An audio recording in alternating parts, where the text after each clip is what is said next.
Hello and welcome to the warehouse, my IBISHIBIS. I'm Brad, aka your Drama Queen 1014, and welcome to the next edition of Goop and Noob for episode 3, Runway Looks of Rupaul's Drag Race Season 11. I had to secure this down because it kept falling off my hair. If you saw my review, you should go check it out. The category of this runway was Fringe.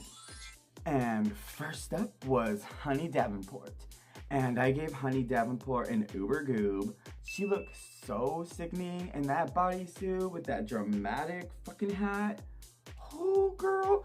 And the fringe was chunky and long and just right. She was serving us some like funeral, death becomes her realness. You kind of look like Lydia from Beetlejuice, like all grown up. Yeah. Next up was Scarlet Envy, and I unfortunately gave her a noob, another leotard, and it's just become boring at this point.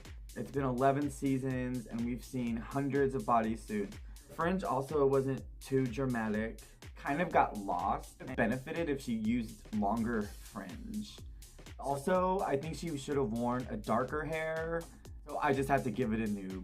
Next up was Miss Sugar Cane, and I gave her an uber goob. I am part Cherokee and Chippewa, so when she came down the runway, I was like, yes! And yet again, this is another example how to utilize a bodysuit. It didn't really look like she was wearing a bodysuit. I loved the jacket, I loved the colors, I loved the colors of her bodysuit. She just looked so fucking good. Next up was Miss Plastic Tiara, and I gave her a noob as well because yet again another bodysuit. Now her fringe was a little long, which Scarlet Envy should have took note from. And honestly, this is the same silhouette we've gotten from her since before the show even started. All I'm seeing is cut at the crotch, legs, corset, or some type of bodysuit or leotard. I haven't seen her really in another silhouette, so I'm getting really bored with it. Now, don't get me wrong, her outfits are not badly made. They don't look cheap. I'm just not excited. She is beautiful too, don't get me wrong, but I just have to give it a noob, I'm sorry. Next up was a Curiosity Davenport, and I gave this one an uber goob. Now, this is how you fucking do drag. This is what I love to see. This is the element of surprise and drama that I love on the runway of RuPaul's Drag Race. I want to see the drama, I see that flair. Girl, that fucking chandelier up on her head. Ooh, that headpiece, girl. Oh my gosh.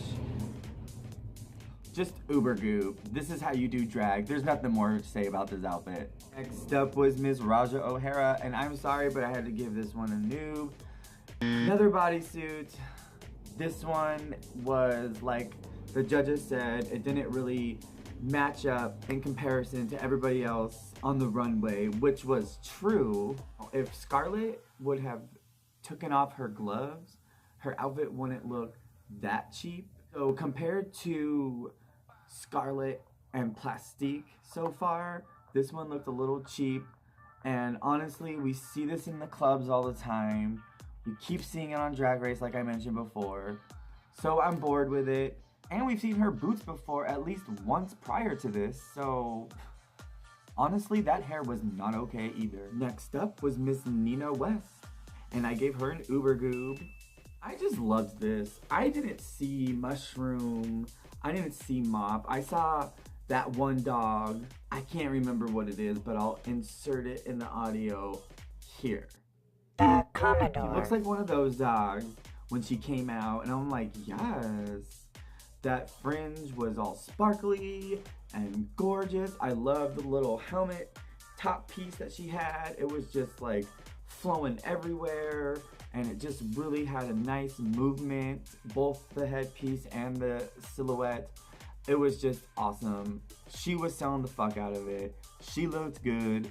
so I gave her Uber Goob. Next up was Miss Brooklyn Heights, and I had to give this one a safe goob because yes, she did look stunning. Yes, she was serving me some hippie, Cher, Woodstock, Flower Child realness, but however, I didn't really read French.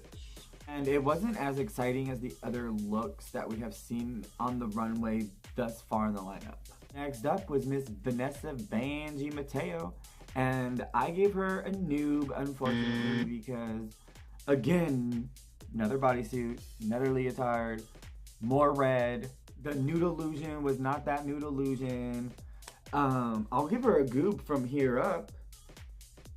That wig kind of looked like out of the bag, but I do think she looked really pretty with that straight black hair. Had it looked more realistic. I'm honestly tired of the red. I'm kind of over her wearing the black hair with the red too.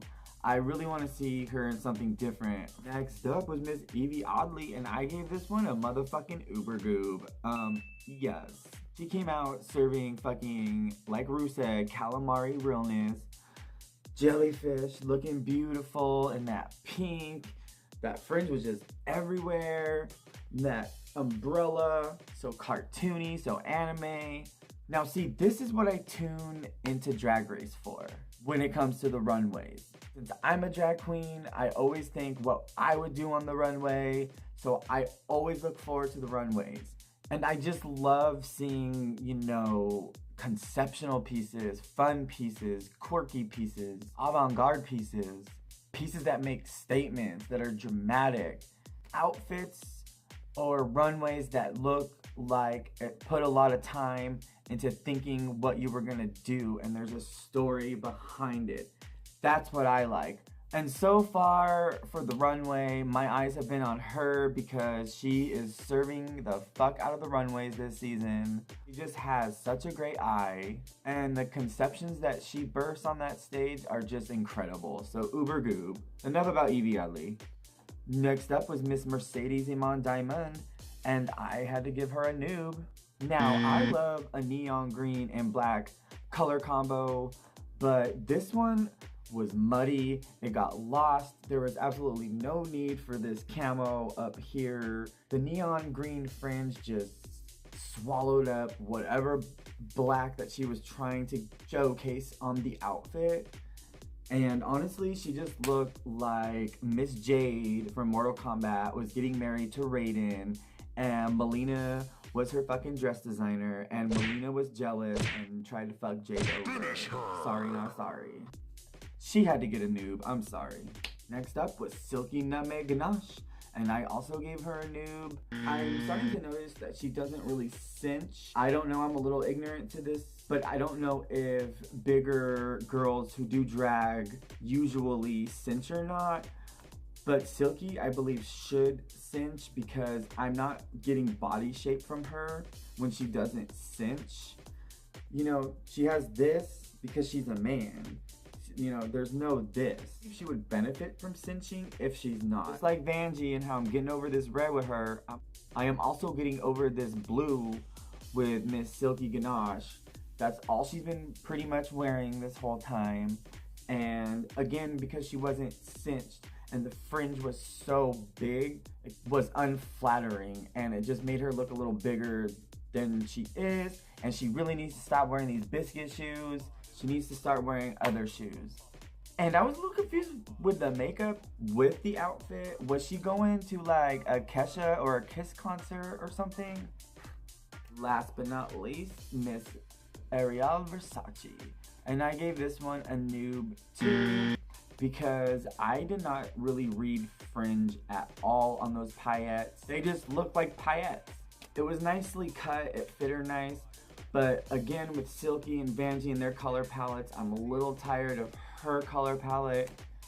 Now I know that these spring colors have become very popular with hair colors and outfit colors, especially in the drag world. But I want to see her in something else. I want to see her outside of this like fantasy realness. I want to see her like glammed up. I just want to start seeing some versatility from some of these girls. So So that was our 12 for the runway of Fringe of RuPaul's Drag Race Season 11. So what did you guys think of this Fringe runway? What would you have done with Fringe? I have absolutely no idea what I would have done, to be honest with you. Did you goob an outfit? Did you noob an outfit? I would like to know what y'all thought about the outfits in the comments below. Also, please like and share with your friends and family to get your drag fixings with me, Brad, aka your Drama Queen 1014, here at the warehouse. Just want to thank you for tuning in. Until next episode, toodles.